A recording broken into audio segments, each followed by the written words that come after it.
Up to you what time we start. Yeah, we'll start in a minute. And so you're going to do the initial intro. Yes. And then I'll your introduce me, and then I'll take over from you. I'll introduce Lynn, and you'll do the questions. Yeah, well, I mean, unless you want to. I mean, it's up to you. I don't mind. And maybe I'll just say a word at the end. Yeah. Then I'll do a little, at the end, I'll do a little plug for the Friends of Israel, if that's okay. Yes. And obviously, if you want to plug for the churches, yes. You know. Yeah.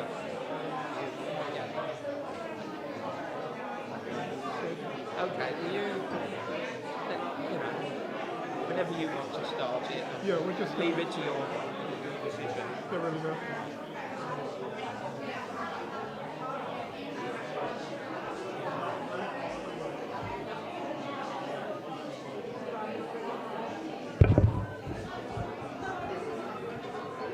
Okay, good evening, friends. If you'd like to take your seats, we're going to start.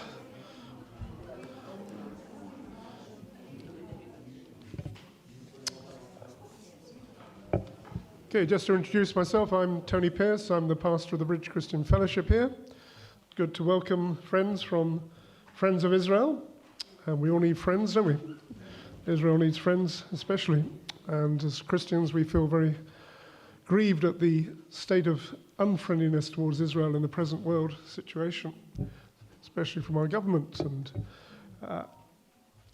governments looking to recognize a Palestinian state without any resolution of the issues which are vital to Israel's security. And we see the growing indifference and hostility and even anti-Semitism.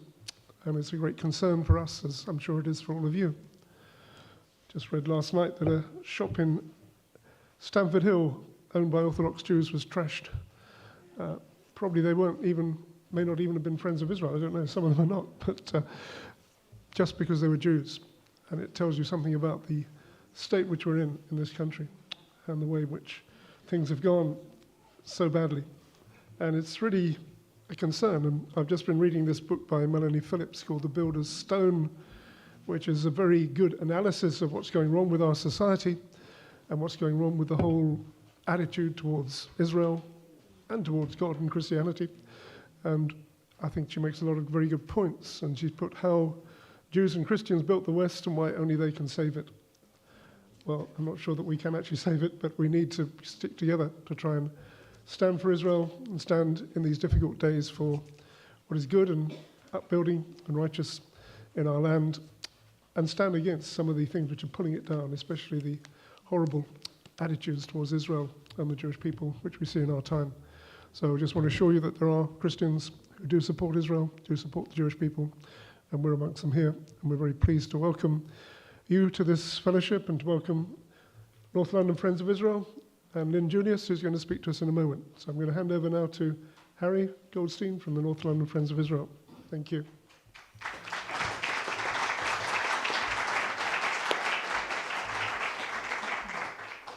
Well, thanks very much, Tony. As Tony said, I'm Harry Goldstein of North London Friends of Israel, and I want to add my welcome to Tony's. It's my pleasure and privilege now to introduce Lynn Julius. Lynn is best known as the author of Uprooted, How 2,000 Years of Jewish History in the Middle East Vanished Overnight. There are copies, I should say, on the table at the back, should you be interested in buying one. It's a brilliant book. It's a groundbreaking study of what really happened to the Jews of the Middle East and North Africa. She's also a renowned speaker and the founder of Harif, the UK Association of Jews from the Middle East and North Africa. Now, Lynn will speak for about 50 minutes, I think, give or take. And then we'll allow, maybe, we'll see how we go, 20, 25 minutes for questions and discussion. There will then let me reassure you, be time for refreshments and the opportunity to chat informally. So, let me introduce Lynn.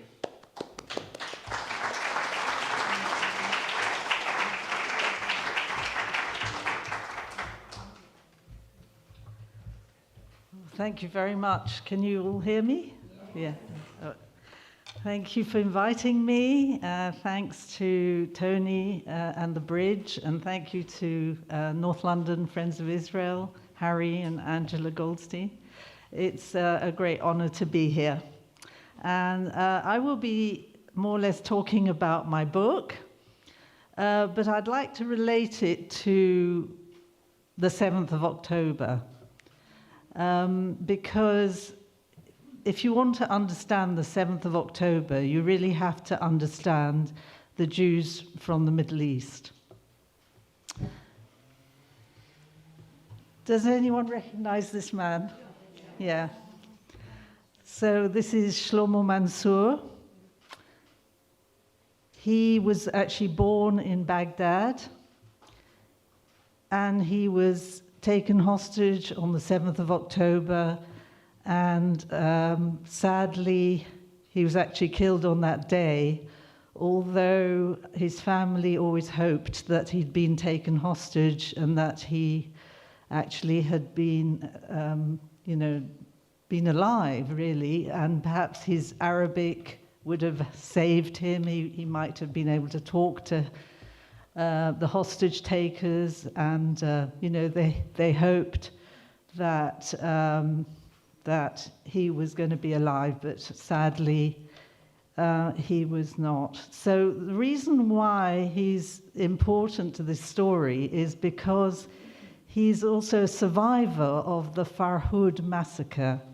Now, the Farhud massacre occurred in Iraq in 1941.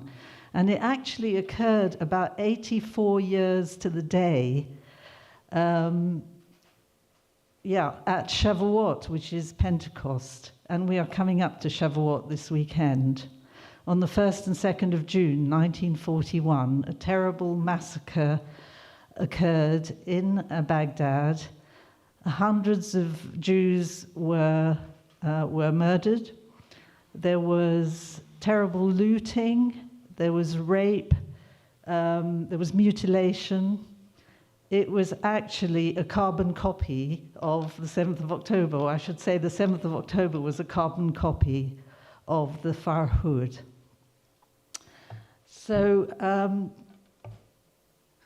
just to give you a sort of general picture of what happened to people like Shlomo Mansour, and of course his family escaped Iraq with a mass exodus of Jews from Iraq, from the Arab world, shortly after the establishment of the State of Israel.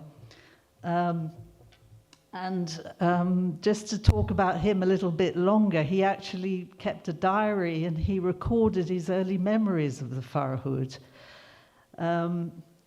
So the focus of my book is actually the 850,000 Jews who were forced to flee the Middle East and North Africa. My family were actually among them. My parents were born in Baghdad, and they left Iraq in 1950, which was the date of the Great Exodus from Iraq. But instead of going to Israel, as most of the Jews from Iraq did, they came here. They came here because my father had studied here and he had connections and he thought he'd have a better chance of finding a job. But although I was born in this country, I still had relatives in Iraq. And they'd stayed on after the Great Exodus. And by then, there were only about 6,000 Jews left in Iraq out of a community of 150,000. And towards the end of the 1960s, those of you who are as old as I am will remember the Six-Day War. that was a great victory, of course, for Israel, but it was a terrible defeat for the Arab world. And the Iraqi regime turned on their Jews and accused them of being spies for Israel.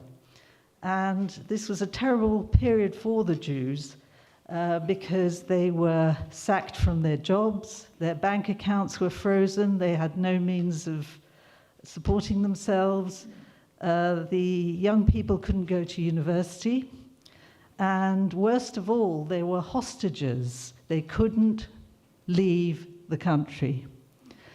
On the 27th of January 1969, that was a terrible day for the Jews of Iraq because 14 people were executed in Baghdad's main square, and 9 of those were Jews. And they had been, they were all innocent, of course, because, I mean, how could they have spied for Israel? It was impossible. They couldn't even utter the word Israel, because that could land you in jail. So you can imagine the mood amongst the rest of the Jewish community. They were absolutely terrified. And what's worse is that about 40 Jews were arrested and put in jail and never seen or heard of again. And even to this day, we don't know what happened to them. So the Jewish community is absolutely desperate to leave Iraq. And I had an aunt who actually had resettled in England. She had 3 children. She was actually a widow, a young widow. And she decided to go back to Iraq in 1964 just to sell some property. She thought it would take her a few weeks or maybe a month, and she'd be able to rejoin her family in London. But as it turned out, she was trapped in Iraq for 6 years, and her children had to be looked after by my parents. So my aunt was amongst about 2,000 Jews who were smuggled out in 1970, and they left in the dead of night as if they were going on holiday. They abandoned their homes. They took 1 suitcase, and they journeyed up through Iraq, through the north of Iraq, and they had help from the Kurds. And of course, Israel was in the background, sort of coordinating the operation. So these Jews actually made this rather dangerous and risky journey through Iraq and over the border into Iran, which then was actually friendly to Israel. Seems amazing, doesn't it now? So that was my aunt's story. Really, she did this journey, and she was able to be reunited with her family. So this figure of 850,000 Jews is actually a bigger figure than the numbers of Palestinian refugees that we always hear about 700,000 of those. And it's the largest number of non-Muslim refugees to have to leave their homes in the Middle East until 2003, when there was a mass exodus of Christians from Iraq. And their numbers have declined pretty dramatically as well. This is the sort of the area we're talking about here, 10 Arab countries, ranging from Morocco in the far west, right across to Yemen, which is at the southern tip of Saudi Arabia there. I don't really talk about Iran in my book because in 1948, Iran was not an enemy of Israel. It was only in 1979, with the Islamic Revolution, that the Jews were persecuted in Iran, and the result of that is that 90% of them have left. So from a community of 100,000, there's only fewer than 10,000 left. So if you look at the Jewish population of Europe, of course the result was genocide during World War II, but the decline of the Jewish population was actually less dramatic than the decline of the Jewish population in the Arab world. So 99% of the Jews of the Arab world are no longer there. Of course, the result of this was not genocide, thankfully, but ethnic cleansing. Most of the Jews did get out alive, and there's one good reason for that. That's that they had somewhere to go, and Israel had been established. But one has to bear in mind that hundreds of Jews actually did die in riots like the Farhud, riots that broke out around the time of the declaration of the State of Israel.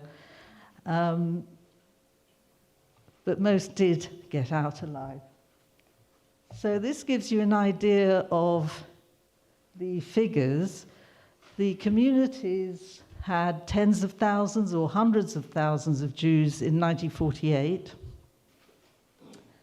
And today, you can count them on the fingers of one or two hands.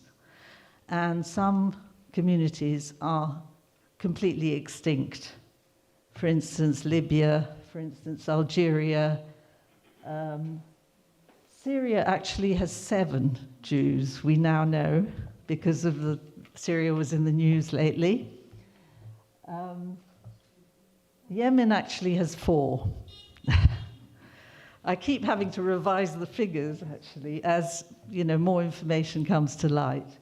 But we're on a downward trend, and we're on the road to extinction for all these communities. The other thing you notice about this table is how very ancient these communities were. And they go back to the 1st, 2nd, and 3rd century before Christianity, before the Christian era. And some communities go back to the 6th century, 2,600 years ago. Now that is definitely 1,000 years before Islam, because Islam only came on the scene in the 7th century. So basically, the Jews are one of the indigenous peoples. They're one of the original peoples of the Middle East and North Africa. They were there before the Arabs. They were there before the Turks. And this is a very important point to make in view of the propaganda that tries to portray Jews as white settler colonialists. Who are the colonialists in this case? Well, the Arabs and the Muslims. So the region of the Middle East and North Africa actually has almost as much Jewish history as the land of Israel itself.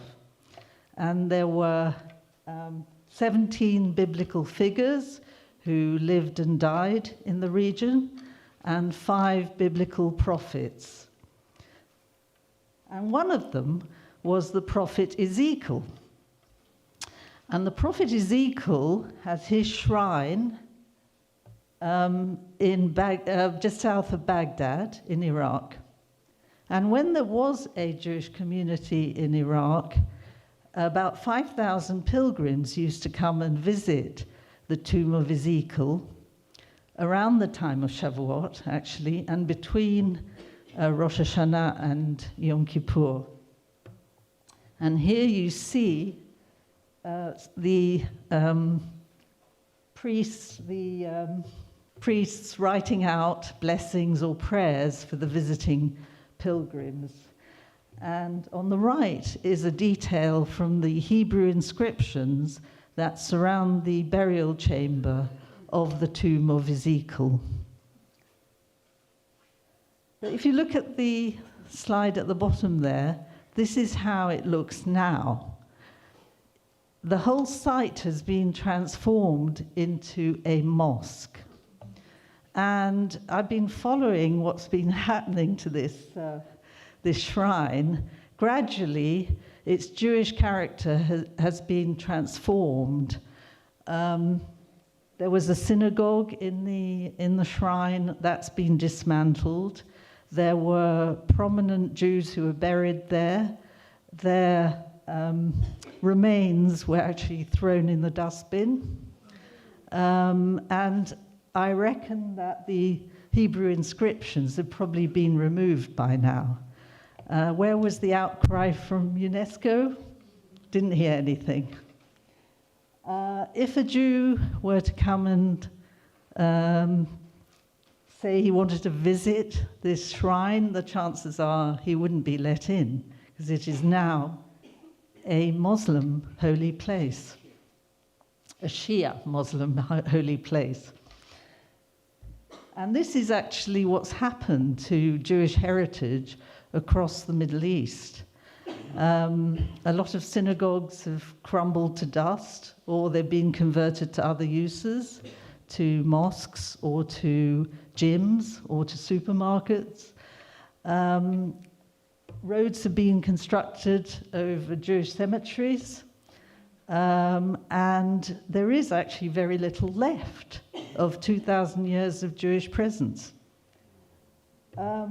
There is one exception to this, and that's in Morocco, where the king has invested quite a lot of money in preserving Jewish heritage and restoring synagogues. But even then, the Jewish population in Morocco is only 1% of what it used to be. And so, one suspects that the king's motive is really to encourage tourism and not to really revive the community. So what was the relationship between Jews and Muslims during the 14 centuries that they lived alongside each other? I should say Jews, Christians, and Muslims, because actually Jews and Christians were dhimmis, and that means they had an inferior status to the Muslim. They were allowed to practice their religion on condition that they abided by certain restrictions, on condition that they paid a tax called the jizya tax, and that was really to buy their protection from the ruler of the day. They were not allowed to defend themselves. And this is very important when you consider the way that Israel is kind of regarded in the Arab world today. Here are Jews who defend themselves. That's not allowed under Islam. The Jew must subcontract his right to self-defense to the Muslim. Another thing I wanted to say was that they had few rights, like they had no legal rights.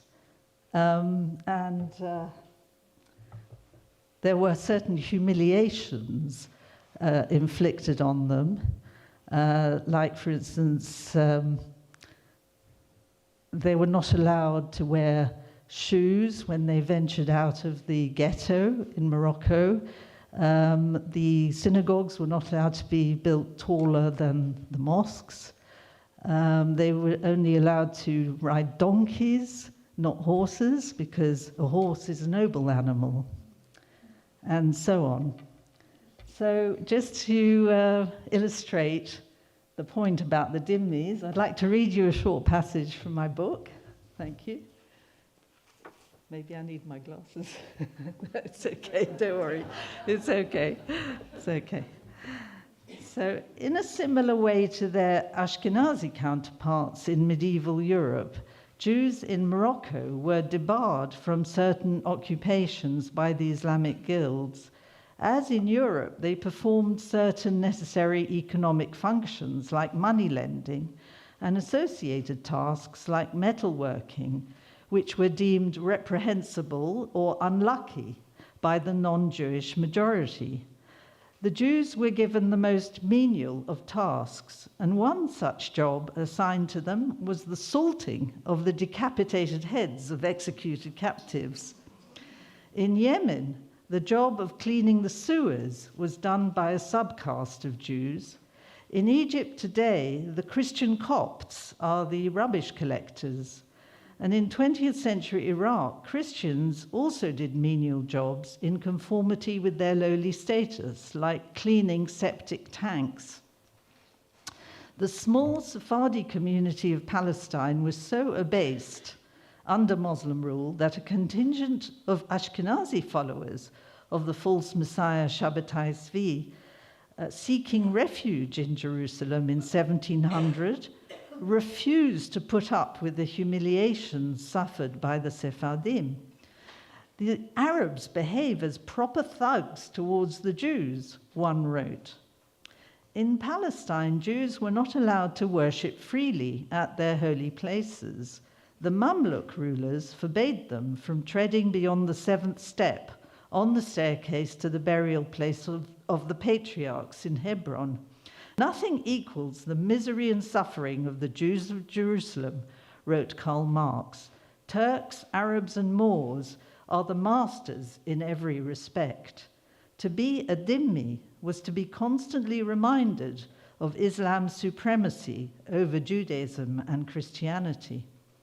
Of course, Jews performed an essential function as commercial go-betweens and could and did rise to lofty positions as courtiers, sarafs, that's treasurers, and merchants. Some were fabulously rich, like Hayyim Fahi, but like him, these Jews could just as quickly fall into disfavor. Fahi had his nose cut off and his eye gouged out by a treacherous Ottoman governor and was subsequently assassinated. So I'd say the situation of the Jews, the condition of the Jews depended very much on the rule of the day. And some rulers were better than others. And under a good ruler, the Jews could thrive. But one would never know what the future would bring. And so the condition of the Jews was basically precarious and insecure. And all this came to to an end in the 19th century with the start of the colonial era, because the colonial era brought increased security to the non-Muslim minorities. And in fact, the European powers insisted on the abrogation of the dhimmi rules in the Ottoman Empire in 1856. And therefore, the non-Muslim minorities achieved equal status with the Muslims. But this was not always the case, because the Ottoman Empire didn't rule, for instance, Morocco, and so the dhimmi rules endured there until 1912 and the French protectorate. And the dhimmi rules also endured in Iran, in Persia, until 1925. And they were still in force in Yemen until 1950 and the great exodus of the Jews from there. But the European colonial era, which lasted from about the latter half of the 19th century for about 100 years, is always viewed as a sort of golden age by the Jews who lived in the Middle East and North Africa, because they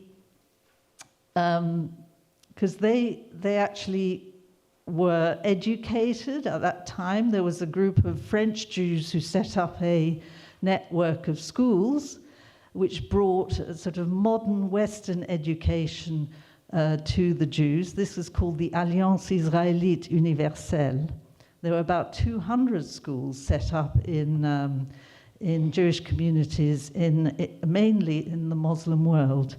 And this meant that they no longer just had a religious education. They were taught languages, they were taught maths and science, and this enabled them to prosper in the modern world. And very soon they became the backbone of the colonial administrations when the British and the French set up their protectorates and their mandates.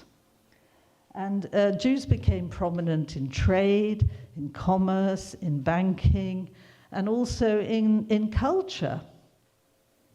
And here are some examples of prominent actors and musicians that you found in the Arab world in the early part of the 20th century.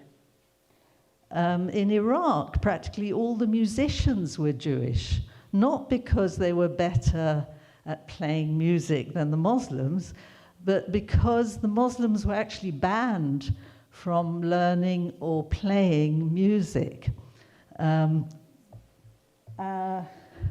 The picture on the far right is actually the lady on the front cover of my book. Her stage name was Camellia. She was a famous film star, but her real name was Lillian Levy-Cohen. She made about 18 films in her short life. Unfortunately, she died in her 30s in a plane crash. Immediately, there was a rumor that King Farouk, engineered her death because she was his mistress and he wanted her out of the way or something like that. But that's probably just a conspiracy theory. The bottom left lady here, Leila Mourad, very famous film star and singer in Egypt, and her songs are still played today, her films are still watched today, but most people don't know that she was Jewish. And an example of a famous musician in Algeria, Salim Halali. But the colonial era actually ceased to be a golden age because of the rise of anti-Semitism. And this took several forms. There's one form which isn't really talked about very much, and that's colonial anti-Semitism, because it's always assumed that the Jews were collaborators with the colonialists. But if you take Algeria as an example, there was a large group of white settlers who were very anti-Semitic and even incited riots against the Jews there. And if you've heard of the Dreyfus case, I'm sure everybody has heard of the Dreyfus case. This was the French captain, the Jewish captain, who was wrongly accused of betraying France. The person who was actually leading the campaign against Dreyfus was Edouard Drummond, who was the author of this pamphlet, and he happened to be the representative for the city of Algiers in the French Parliament. And of course, the colonial powers, while they were very keen, very eager to exploit the Jews for their talents and their languages, they were not so keen to always defend them at times of trouble. And we have examples of riots that broke out in the Arab world, and the forces of law and order took hours to turn up. And the Farhud is an example of this, actually, because the British Army was at the gates of Baghdad, and they refused to intervene to stop the rioting because they didn't want to be seen to be interfering in the internal affairs of Iraq. And Another example really is what happened during World War II. As many of you know, North Africa was occupied by the Vichy regimes. These were pro-Nazi governments, and they began to implement the first stages of the final solution in countries like Algeria, Morocco, and Tunisia. And in Libya, there were fascists in control there, Italian fascists. And the situation for them was not very good. There were anti-Jewish laws, and eventually there were labor camps and concentration camps set up. Another form of anti-Semitism that arose at this time was that associated with Arab nationalism. And Arab nationalist parties were founded that wanted independence for the Arabs, but it was really just for the Arab Muslims, because the non-Muslim minorities were marginalized and eventually ushered towards the exit. And here you see an example, the emblem of the Syrian Social Nationalist Party, and you can see the clear Nazi influence behind it. And this is an operation up till 2 months ago. We don't know what's happening. Yeah, so yeah, since Golani took over in Syria, we don't know what's happened to this party, but it certainly still operates in Lebanon. And another form of anti-Semitism that arose at this time is that associated with Islamism. And this, of course, is very relevant today because Hamas is an Islamist party. And you may be surprised to know that Hamas is an offshoot of the Muslim Brotherhood. And the Muslim Brotherhood was founded in 1928 in Egypt, and it was founded by the gentleman in the fez there, and it was founded as a reaction to the fall of the caliphate. The caliphate had come to an end with the end of the Ottoman Empire. It was founded as a reaction to modernity, and it wanted to turn the clock back, and it wanted to implement the Sharia law. And the Jews would revert to being dhimmis and would know their place. Now, anti-Semitism was actually at the very core of the Muslim Brotherhood's philosophy, as it is today in Hamas's philosophy. You only have to read the charter. And that was because the Jews represented everything that the Muslim Brotherhood hated most. They represented modernity because Jews were at the forefront of the interface with Europe. They were trading, they were bringing in all sorts of mod cons from Europe. They brought in the cinema and the theatre, and they were leading the way. So Muslim Brotherhood did not like this. The Muslim Brotherhood objected to the Jews because they represented minority rights, civil rights, women's rights, all the women actresses. They hated that.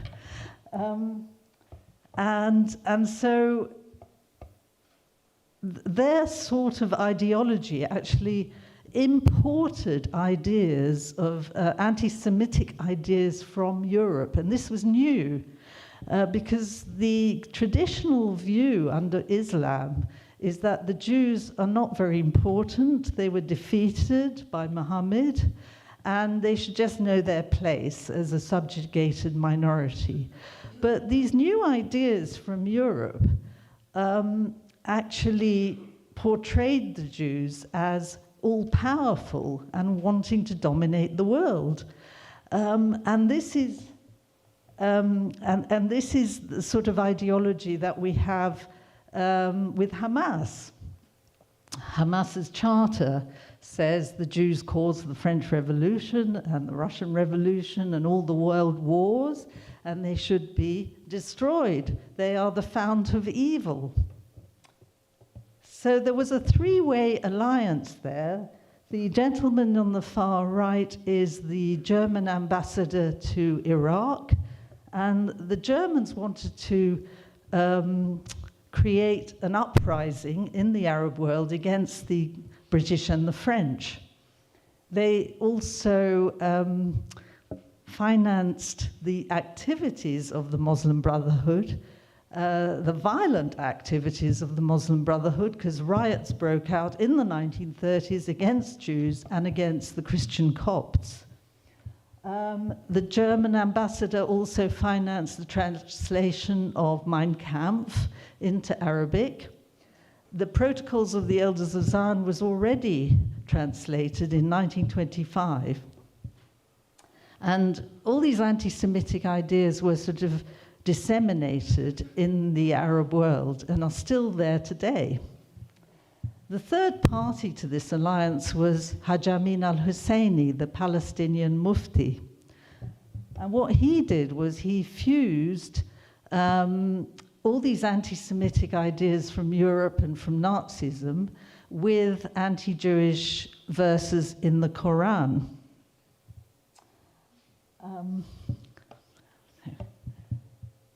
Okay, and here he is meeting Hitler in 1941.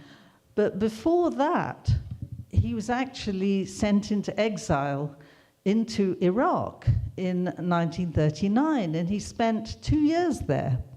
And there he was one of the he was the driving force behind a movement to overthrow the pro-British government and set up a pro-Nazi government.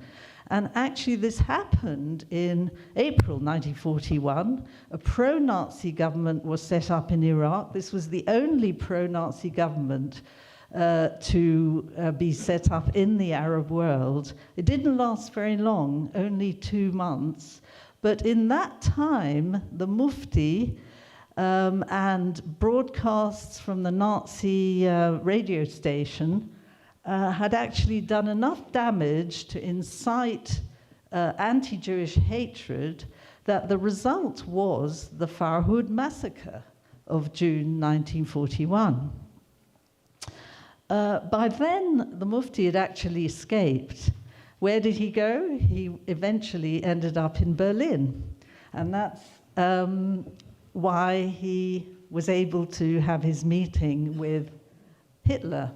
And the purpose of this meeting was to ask Hitler for permission to exterminate the Jews, to manage the extermination of the Jews in his sphere of influence.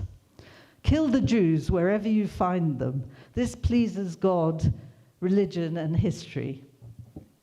And he spent the rest of the war as Hitler's guest in Berlin, broadcasting this poisonous propaganda to the Arab world. And you can imagine it had quite an effect, because most Arabs were illiterate and they listened to the radio. We just mentioned they also published Mein Kampf in Arabic. I mentioned that. You weren't listening. And it's still one of the best-selling books. Yeah, it is a bestseller at all the book fairs and in bookstores in the Arab world, unfortunately.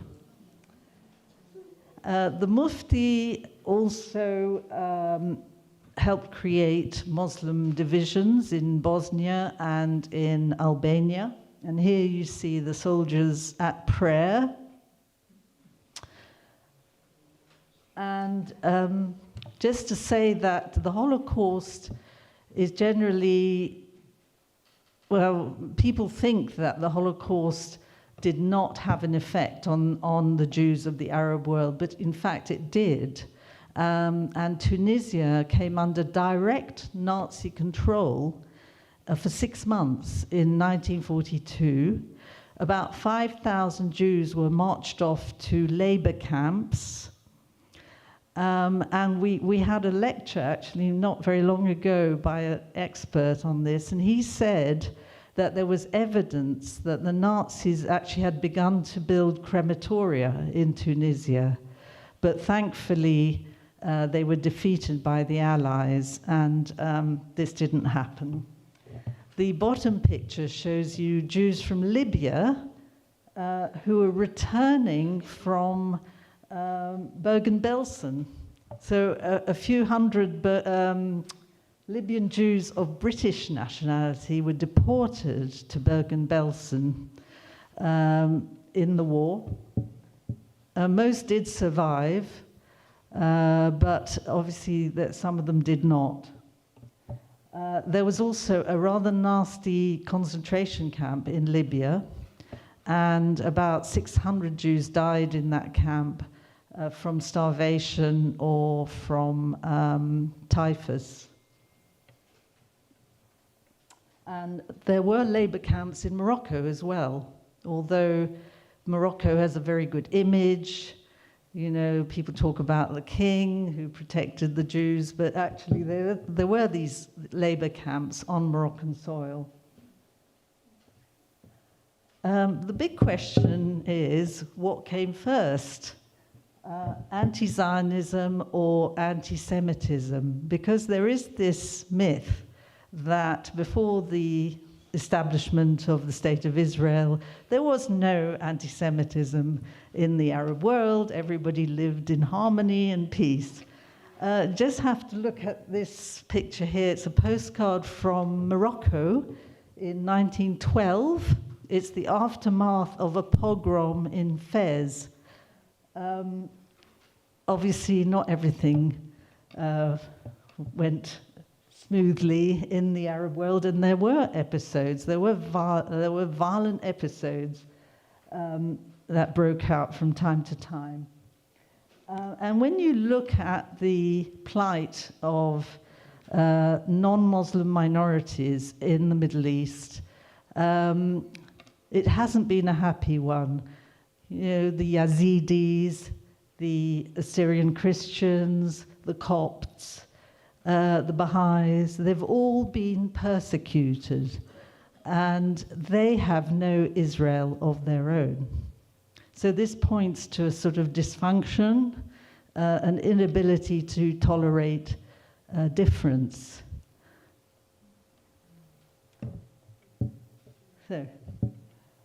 So fast forward to 1948, Israel is declared, and this article appeared 2 days later in the New York Times. And it warns that Jews in all Muslim lands are in grave danger.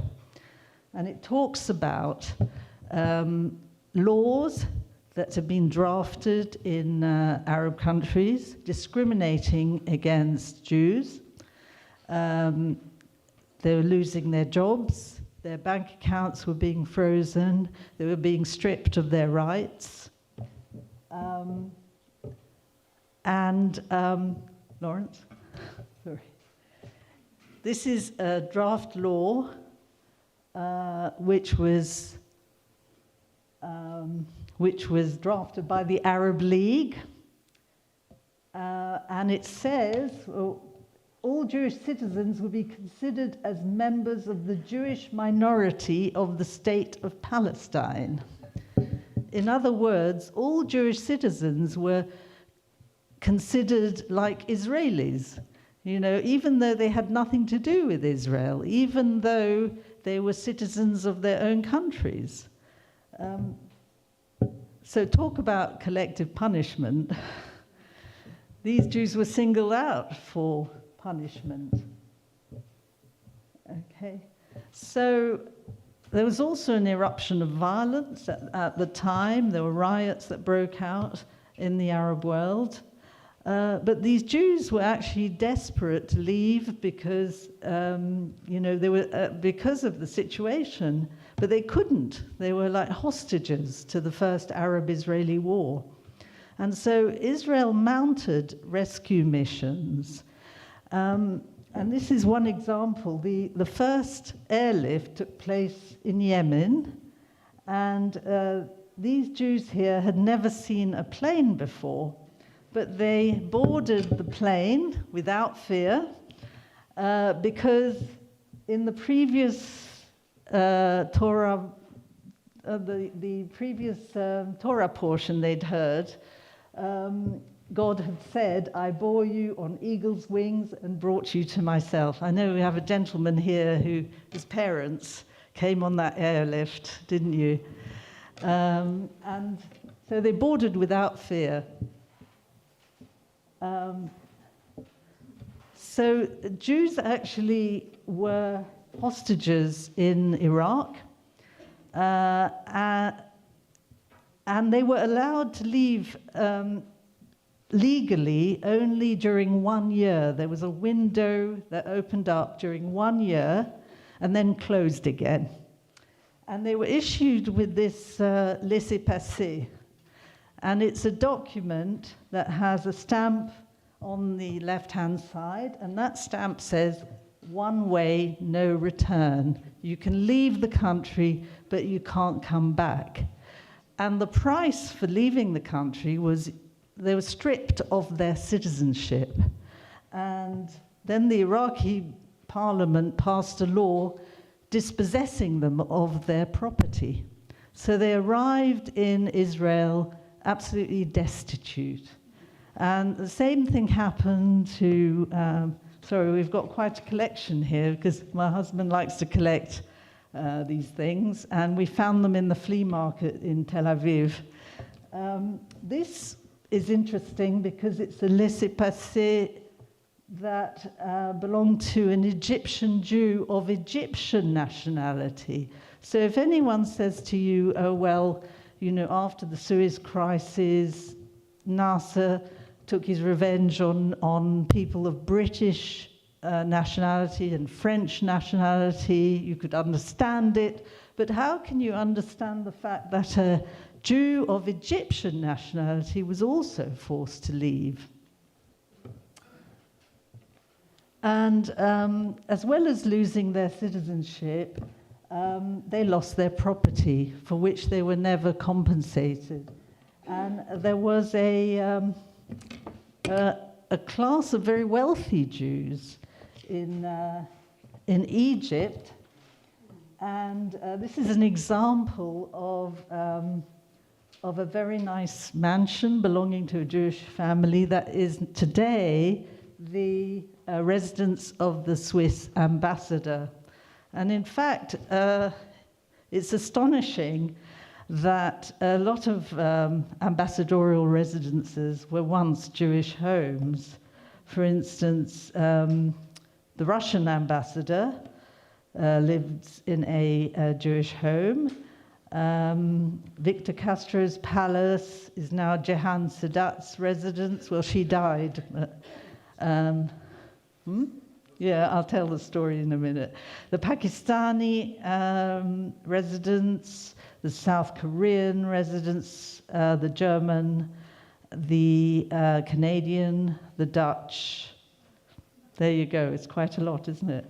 So I'll tell you the little story about the Castro home that was taken over and became the residence of the president of Egypt, Anwar Sadat. So Mrs. Castro had moved to New York. Jehan Sadat, the wife of the president, was giving a talk in New York, and Mrs. Castro was in the audience.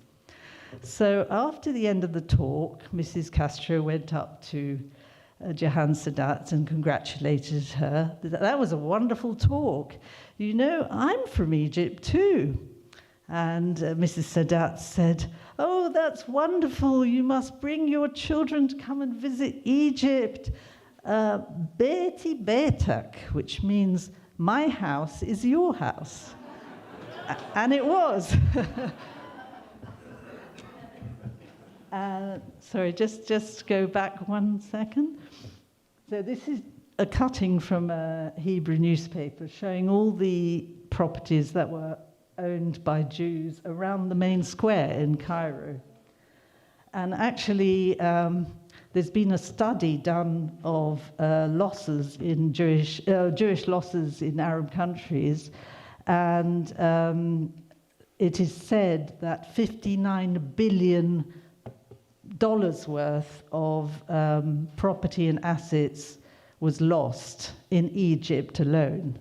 And when you add what was lost in Iraq, that was $34 billion.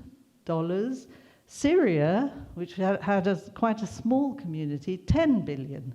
And we still don't know what the figures are for the rest of the Arab world, but it probably amounts to quite a lot. Next. Okay, so what happened to these Jews? Well, the answer is most of them, that's about 650,000, went to Israel.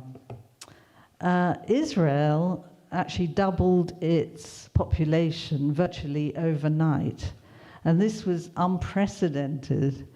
But Israel was then a developing country, and it didn't have the resources, and it didn't have the accommodation, it didn't even have the food for all these people, and there was rationing at that time. And it built these tent camps, or mabarot. And some of these tent camps lasted for years. People stayed in them for years, and they slowly became permanent towns. Like, for instance, Sderot started life as a tent camp. Rosh Ha'ayin, there's so many towns in Israel that began life as refugee camps. This is an invitation to a wedding in a hut in a camp. It says, "Come to our wedding in hut number so and so."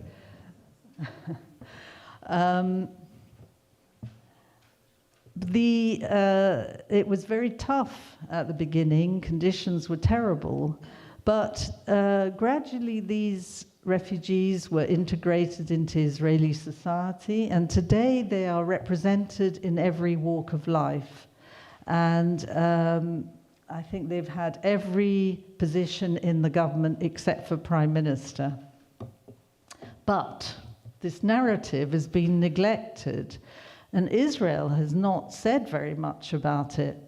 In fact, this artwork shows you a typical school textbook, and only 10 pages in the textbook are devoted to the history and heritage of Jews from the Middle East and North Africa.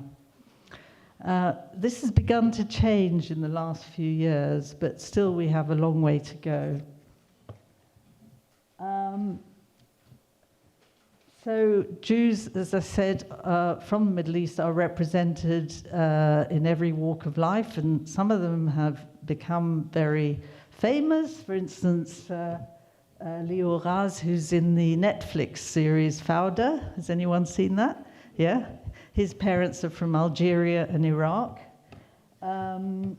This girl band is from Yemen and sings in Yemenite Arabic. Miri Regev is the transport minister in the current government, and her parents are from Morocco. Yuval Noah Harari is a very well-known philosopher who wrote the bestseller, what's it called? Sapiens, that's right, Sapiens. And Yitzhak Herzog, you might be surprised to know, his mother is from Egypt. Sorry? His roots are from Lebanon. Yeah. Okay, so I'm nearly finished, you'll be glad to know. My last point really is that we are accustomed to seeing this region as the Arab world, as if only the Arabs have political rights. But in fact, it's a very rich tapestry of different groups, different religions, different tribes, different peoples who've been there, some of them, well before the Arabs, and like the Jews, like the Kurds. And some of these peoples have been asking for self-determination for years. For instance, the Kurds have been asking for self-determination for about 100 years and haven't yet achieved it. the Jews are really the only non-Muslim indigenous people to have achieved their own state, and in fact to survive in such an inhospitable environment. I'd say you do need your own state and the power to defend it. So I'll stop there.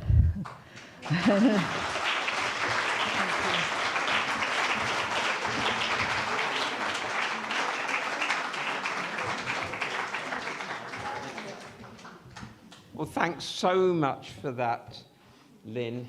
I'm sure that there will be lots of discussion and questions, so we'll try to take as many as we can.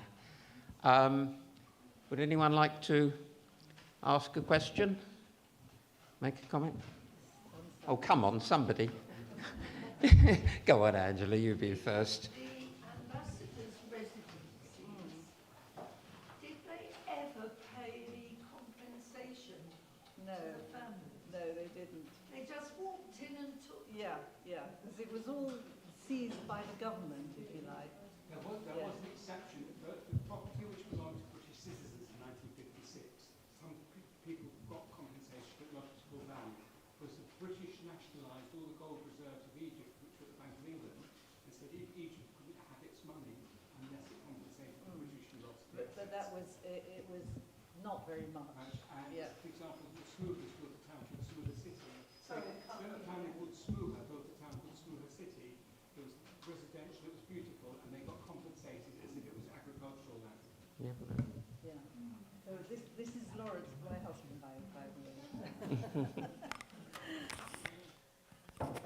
Oh, sorry. Okay. Oh, gosh. Do we have another question? Yes, gentleman here. Did I do that? Sorry, do we have a roving?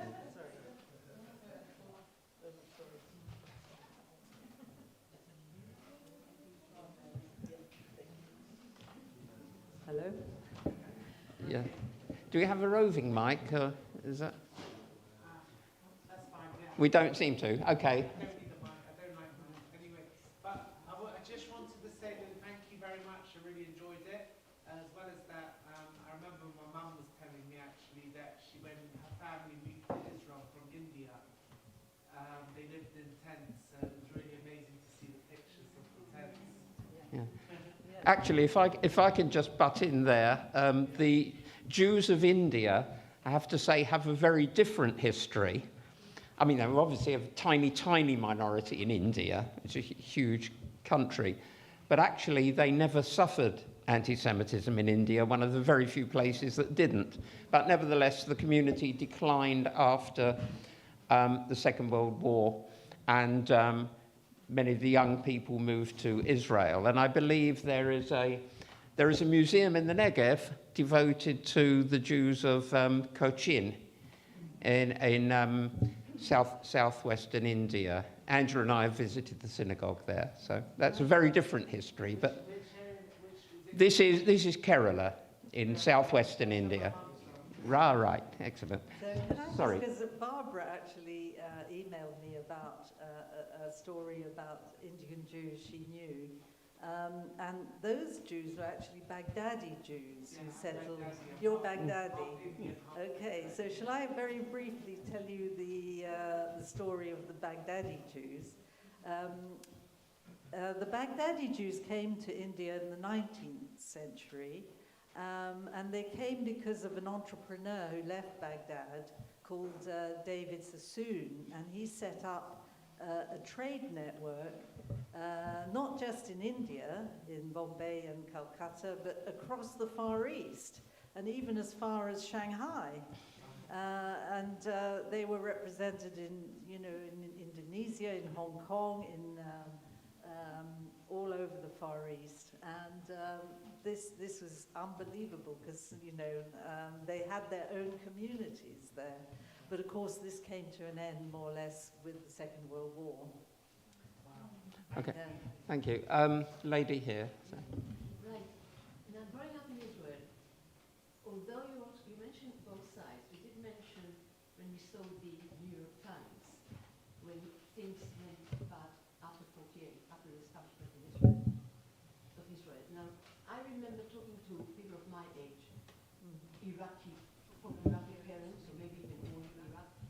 They were telling me that the problem actually started with the establishment of the state of Israel. But before that, they actually lived very much in harmony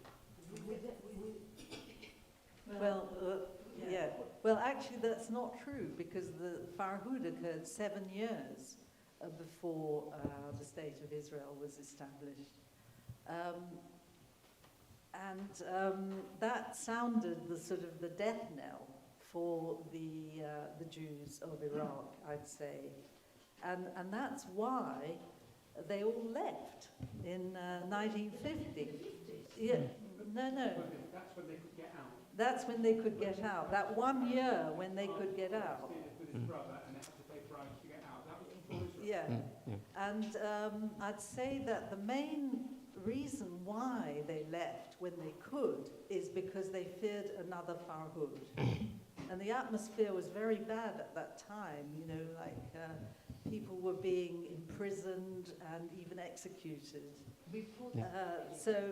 Well, this was about that time, but the Farhud was really the main factor, I would say, why they left. Yeah. And that was before Israel. Yeah.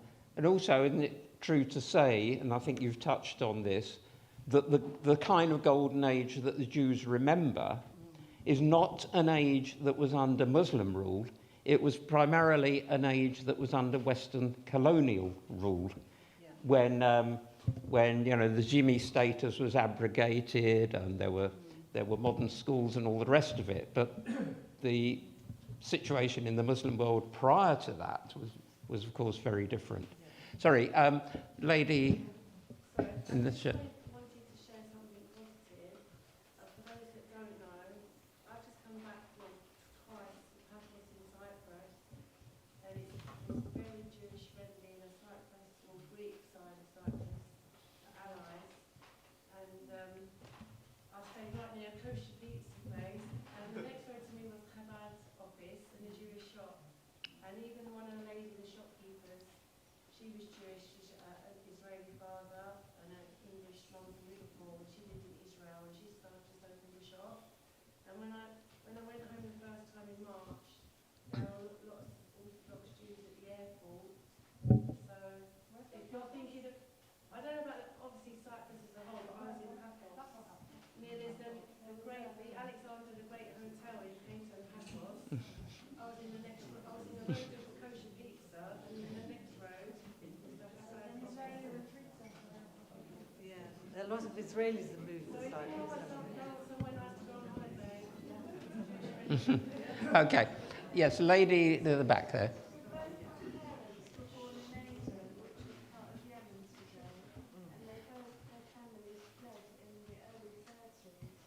Right.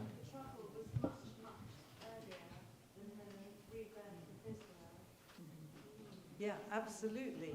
Yeah, and I've come across sort of letters that were written by the community head in Aden complaining about outbreaks of violence against the Jews in the 1930s, as you say. And of course, the influence of the Muslim Brotherhood could be felt all over the Arab world, not just in Egypt.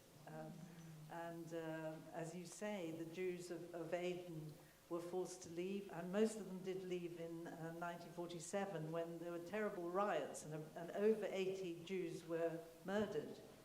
And then the rest of them left in 67. Many left in the early 30s. Yeah, many left in the... Okay, Tony, you wanted to... The issue of the dhimmi status, and I know it was for both Jews and Christians, inferior protected peoples. I just recall reading a book, I think it was Lady Batye, who was an Egyptian, wrote about this, and I think one of the things she said was that the view of the Arab world towards Israel is that it's kind of rebelling against its inferior protected status by defending itself, and therefore it goes against the whole Muslim cycle that Jews and Christians should be inferior to the Muslim That's right. And the whole thing is they shouldn't be allowed to defend themselves. Yeah. And of course, Israel today, you know, is going against that whole thing. So, lady in the grey tracksuit top. I wanted to share that my mom came from Morocco, and her brothers, some of her brothers, were on Yuda Levi, on Yata Mablin, the first boat Yeah. that came from the North Africa, that came from Algeria. And, That's right. and they were followed by the British, the French followed them originally, and then the British followed them. They were a tiny, I've got a picture on Instagram, a tiny wooden boat. Yeah. And there were 350, I think one died, a couple died on board, but they were surrounded by 5 British battleships with many years as well. They were boarded, attacked with tear gas. They were brutally attacked by the British, and then they were taken as far as camps. And they ended up in tents and circles, according to different countries as well. That was just one story. Yeah. Yeah, that's very interesting you should say that, because obviously immigration was illegal.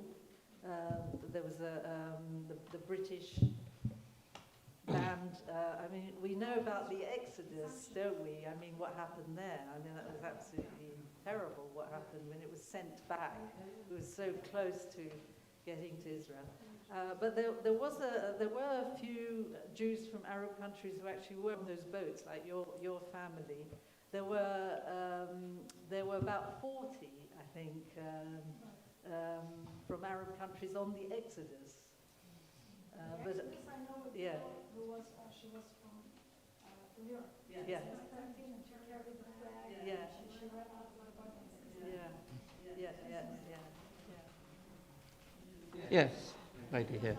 Just 2 quick questions. Hey, can I take a picture of you? Oh, for sure. And secondly, whenever I speak to Muslims, they always pride themselves on the fact that, especially in Spain, that they said they treat the Jews better than Christians. How true is that in what I've heard about Virginia? Yeah.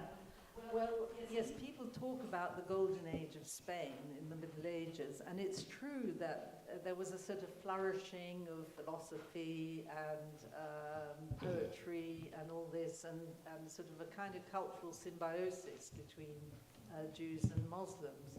But I bet you they won't tell you that for over 100 years, Islamic fundamentalists ruled Spain, the Almohads.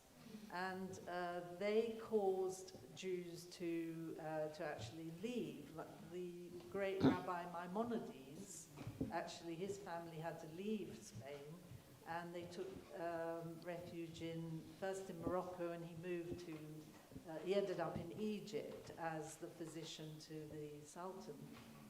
But they kind of conveniently forget that period in Spain.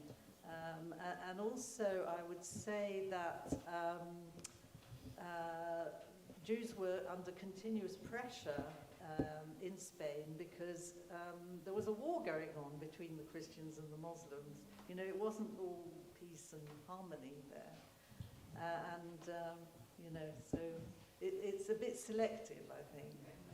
Yeah. Diana. Yeah. What is your understanding of, you know, this ancient and continuous hatred by Arabs and Muslims of Jews? Where does that go back to? Yeah, I don't really subscribe to this idea of the ancient and continuous hatred. I think Jews did live in Arab countries, and there were times when they flourished. But I think what changed everything was in the 20th century with the penetration of European and Nazi anti-Semitism. This idea that the Jews are all powerful and they represent evil. I think that is new. You know, and so. It might have actually been the other way around. and that Hitler caught it from, what's his name, the Mufti. Oh, no. I think he started well before the Mufti. They inspired Sorry, lady.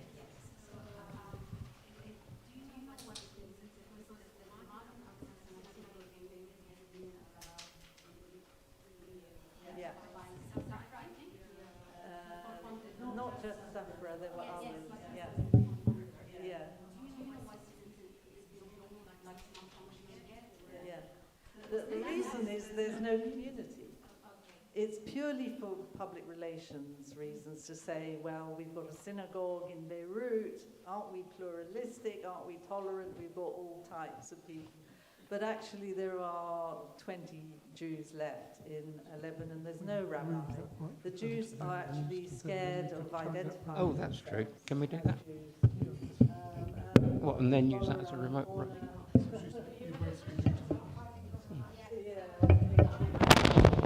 Oh, actually, just a moment. We've obviously identified a problem that we haven't had a roving mic, so not everybody can hear the questions being asked. So we're moving this mic here and using that one as a roving mic. So who? Oh, would you like to? Wait a minute till the mic gets there. I just want to mention, like the last time I asked the Lebanese ambassador here why the synagogue was not functional, he said to me there was legal issues. That was his, the one here is Prophet. You're from Lebanon. Yeah, I was born in Lebanon, so I come from the Christian Maronite community, and I want to mention one thing. At least from the 70s, the Maronite community or the Christian community in Lebanon did not resist Islam without the help of Israel, because in the West, they don't know that Israel helped us survive. In the 80s, they provide us support, weapons, and even military help. They trained a lot of Lebanese Christians to fight because we were threatened for our land to be taken, and the West ignored us. Although the West's background is Christian, but they didn't care about us, and only Israel cared about us. So I feel like I always owe Israel something because I was born in the 80s and I wouldn't be alive if my parents were killed. As simple as that.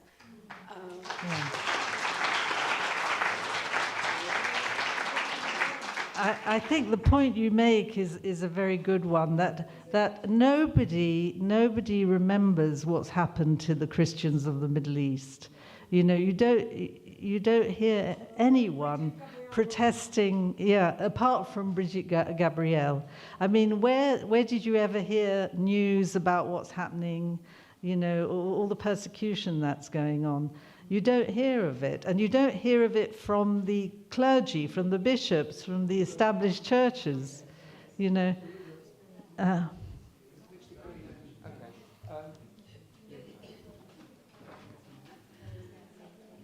Hello, thank you for today. It's a very important part of Jewish history that's not spoken about very much. Just two kind of comments. I was looking at the figures of how many Jewish people were in the different Arabic North African countries. Morocco had about the same amount of Jews that we have in the UK today. Oh well, and now there's 1,000. And the other thing I'm just curious about, because of a possible family connection, are the Jews of Tunisia. Because I hear that if you go to Israel, you bump into Moroccan Jews all the time, but I don't hear much about the Tunisian Jews. Oh, lots of Tunisian Jews. They're great. They're great people, and they've got a fantastic sense of humour and great food. And so when they left Tunisia, did they go to Morocco and then on? So no, what happened was they were a separate community. About half of them went to Israel. Most of the others went to France. That's right. There is still a community in Jerba, which is an island off the coast of Tunisia. About 1,000 Jews left. But they are actually having a very rough time at the moment because the president of Tunisia is an anti-Semitic dictator, basically. Sarah, you've got the mic. Oh, okay. Thanks for your talk, Lynn, very much. Amazing. Nice to see you. My question, talking about the origins of Arab anti-Semitism, Muslim anti-Semitism, which seems so rabid, you know, and intense. I was wondering if, you know, the story of Ishmael and Hagar and the, you know, being driven out, and also Esau and Jacob. I don't know. Could that be an origin of the sort of? No. I think the problem is that Islam came after Judaism, and basically the Quran is based on the Hebrew Bible, and this has always been a source of resentment, because the Muslims like to say that they were there first. And everybody's a Muslim, all the prophets are Muslims and all that. So there's this kind of lingering resentment that the Jews were there first. So what they do is they say that the Hebrew Bible is a forgery, is a fake of the Quran. They kind of reverse the chronology, if you like. Yeah, so I think that is the source. Could just add that the Muslims changed completely the stories. It was Ishmael, not Isaac, who was sacrificed. Yeah. The story of Jesus was changed completely. Yeah. So. Can I say that in all of, you know, and I know I can say this in this company, the history of Christian anti-Semitism, the one thing that no Christian ever accused the Jews of was falsifying their scriptures. You know, I think all strands of Christianity, from Catholic to every, have always accepted that the Hebrew Bible is the legitimate and authentic scripture. In fact, sometimes in the Middle Ages, the most rabidly Jew-hating clerics and scholars nevertheless employed Jewish scholars to help them interpret the Hebrew in the scriptures. So this idea that the Jews distorted their scriptures, that was something that the Muslims came up with, that Islam came up with. I think we'd probably just take a couple more questions, and then I think maybe we'll go to closing words and refreshments. So yes, you and then this lady here. Sorry, no, this gentleman behind you first. So I'm loud anyway. No, it would help if you could use the microphone. Okay. Surely, I mean, the Quran and Hadith are very clear where the origin of Muslim anti-Semitism comes from. I think it's just very clear in there. That's really the origin of it. The other question is, was there ever a time when on planet Earth Ashkenazim were in the minority? Yeah. Absolutely, yeah. When the Ottoman Empire arrived at the gates of Vienna and had more or less conquered the whole of Central and Eastern Europe, and the empire stretched all the way to Persia, most Jews actually lived under Muslim rule. Yeah, I'd say that. Okay. Right. So one more. Yeah. One more question, yes. So the Arabs today are always saying that they were there in Israel first and that they're descendants of the Canaanites. So who are the Canaanites? Well, you could go on forever saying who was there first. But I think just relative to the Jews, the Arabs are newcomers. You know, and it's a historical fact. That's the only thing, the only point one can really make, you know. Thank you. And on that note... Can I just say one thing? Please do. Those of you who've got the brochure, the Harif brochure, this is my organization. It's the Association of Jews from the Middle East and North Africa. And we run an active Zoom program to educate about these Jews. You're all welcome to subscribe. It's free. Just go to our website and sign up and just join us. It's virtually every 2 weeks. And there's lots of history. They give us about Lebanon, there are people on Lebanon, on Tunisia, there are people on Tunisia, and I think this was functional India as well. Yeah, we have done India. You have songs from Lebanon, like Yeah, I have to say we don't really go into religion and liturgy very much. We sort of stick to history and modern culture. Yeah. Yeah. We've actually done a lecture on music in Iraq. Yeah. Well, thank you. Right. Well, thank you so much, Lynn. Let's show our appreciation. Thank you so much.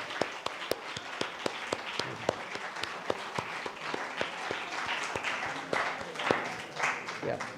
Okay, well, thanks, Lynn, for that fascinating and inspiring talk. I'm just, excuse me, can you just bear with me for a few minutes? I'm just going to take a few minutes now to plug North London Friends of Israel. We have a number of events and activities coming up.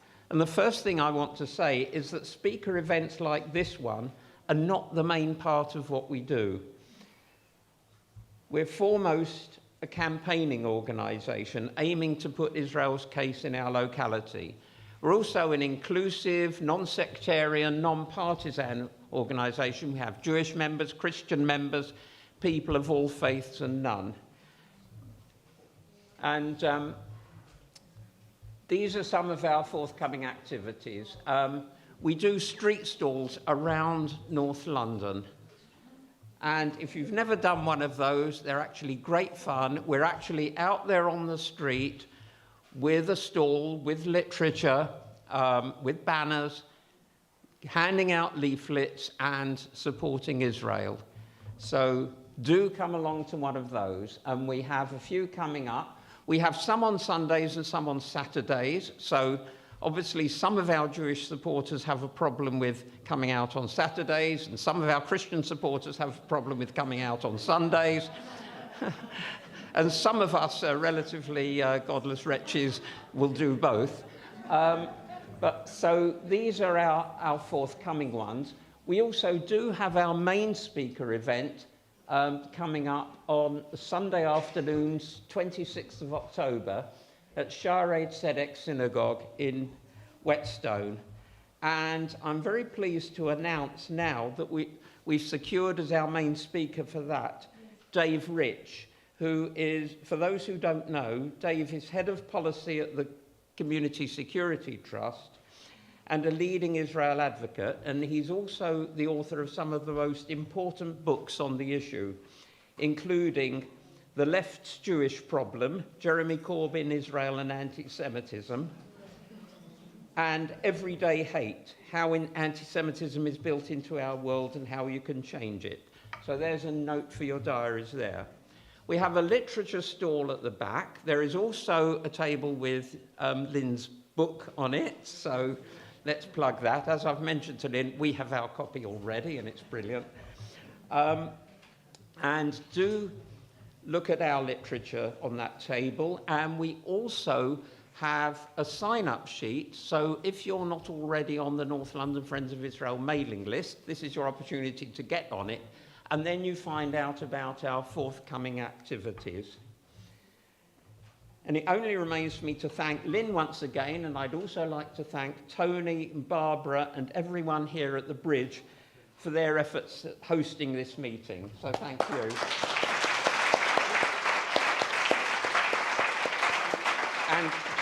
And to thank you all for coming.